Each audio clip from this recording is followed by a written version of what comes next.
রেফারিকে ঘুষ দিয়ে বড় শাস্তির মুখে বার্সা। কিন্তু কেন তারা রেফারিকে ঘুষ দিল?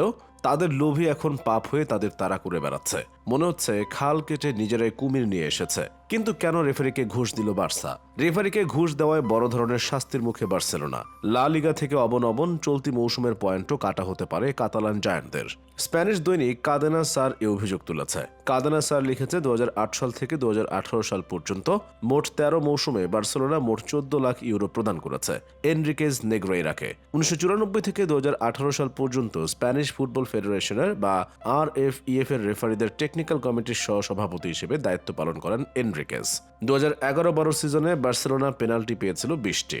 মেসি 2012 সালে 91 গোলের রেকর্ড করেছিল, যেখানে 11-12 সিজনে সে একাই পেনাল্টি পেয়েছে 17টি।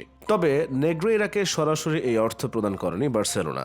তার মালিকানাধীন একটি প্রতিষ্ঠানে অর্থাৎ DASNIL এ এই অর্থ প্রদান করে বার্সেলোনা। ক্লাবটির বিপক্ষে একটি অনুসন্ধানে এসব তথ্য বেরিয়ে এসেছে বলে জানিয়েছে কাদেনা সার। এক অনুষ্ঠানে তারা জানায় 2016 সালে বার্সেলোনা ওই প্রতিষ্ঠানকে 5,32,000 ইউরোর বেশি অর্থ প্রদান করে। পরের বছর 5,41,000 ইউরো এবং 2018 সালে 3,18,000 ইউরোর বেশি অর্থ প্রদান করে ক্লাবটি। এই প্রতিষ্ঠানের বিপক্ষে ট্যাক্স ফাঁকি দেওয়ার অভিযোগ ওঠার পর অনুসন্ধান শুরু হয়। আর সেই অনুসন্ধান করায় অর্থের মূল উৎস ফুটবল ক্লাব বার্সেলোনা পর্যন্ত।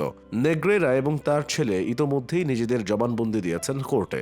সেখানে তারা জানিয়েছেন এই সময়ের মধ্যে মাঠের খেলায় বার্সেলোনার পক্ষে কোনো প্রকার সিদ্ধান্ত প্রদান করা হয়নি।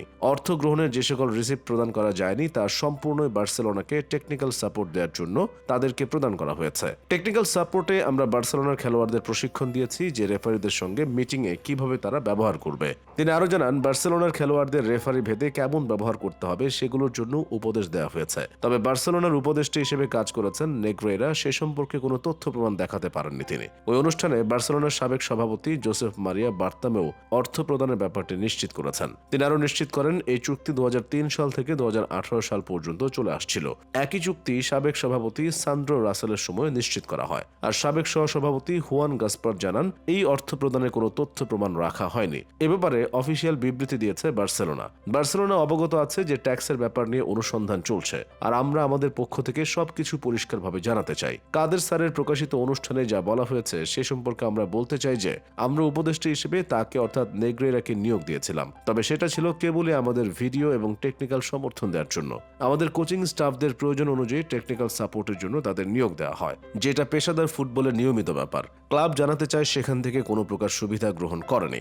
বার্সেলোনা আরো জানায় এই ব্যাপারে ক্লাবের মান ক্ষুণ্ণ করার চেষ্টা করা হলে সবার বিরুদ্ধে আইনি ব্যবস্থা গ্রহণ করা হবে। বার্সেলোনার মতো এত বড় একটি ক্লাবের থেকে এমন একটি ঘটনা ঘটার পর আপনাদের সবার কেমন লাগছে কমেন্টে আমাদের জানাবেন।